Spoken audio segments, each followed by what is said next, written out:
Почитувани, трета економија во Европа. Не е држава во која 73% од работниците земаат плата под просечната.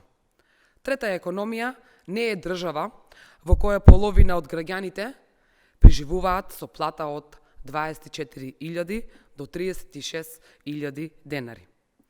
УЈП ја потврдува вистината што граѓаните секој ден ја чувствуваат на својот грб, дека најголемиот дел од работниците преживуваат со плати далеку под просекот. Нема трета економија. После 2 години со Мицкоски, граѓаните живеат секој ден се полошо и полошо.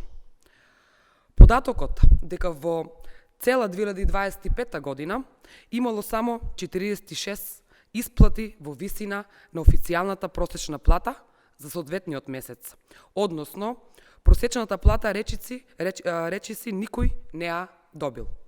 Ова не е економски успех, туку доказ за урнисан животен стандард и целосен дебакал на економските политики на Мицкоски. Вистината е дека граѓаните секој ден стануваат посиромашни, живеат полошо отколку пред 2 години.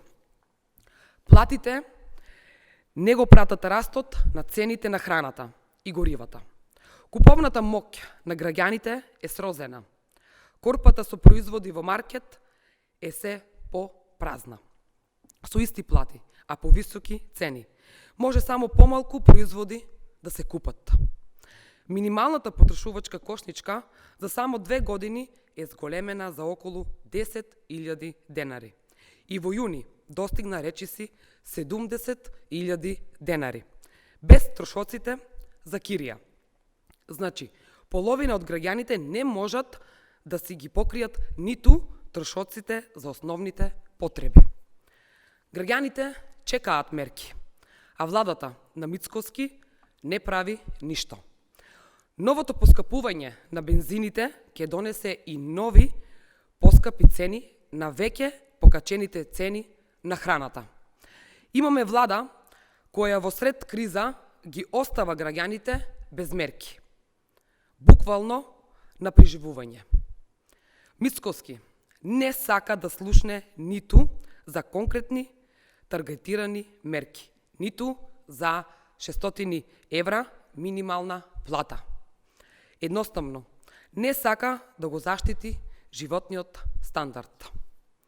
Наместо поддршка, нуди нова манипулација, најавува нова просечна кошничка, ама по негов терк. Мицкоски со статистички трикови сака повторно да ги измами граѓаните, да покаже дека животот е поевтин и подобар отколку што навистина е. Ама нема да му помине. Граѓаните ја чувствуваат на свој крп сиромаштијата, со празни паричници и фрижидери. Криминалниот и неспособноста на Мицкоски и неговата организирана криминална група ВМРО ја плаќаат граѓаните со крпен живот. Ви благодарам.